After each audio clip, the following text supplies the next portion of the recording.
ескірген көне Құранды не істеу керек деген сұрақ келіп түскен екен. Егер Құран кітабы ашып оқуға, парақтарын аударуға мүлдем келмей, тозығы жеткен болса, оған байланысты ғалымдарымыз бірнеше пікір айтады. Біздің Ханафи мазхабының және де Хамбали мазхабының ғалымдары ол Құран кітабын матаға орап, одан кейін барып топыраққа, адам аяғы баспайтын жерге көму керек дейді.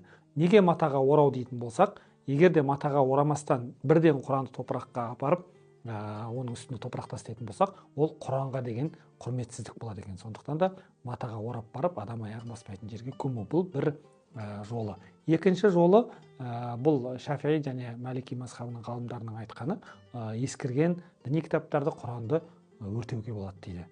Және оның күлін адам аяғы баспайтын жерге көмуге болады. Және де үшінші ғалымдардың пікірі, ол бұрынғы ерте замандағы сиямен жазылған кітаптарға қатысты айтылған, суға салып, оның сиясының өшірілуін күту дейді.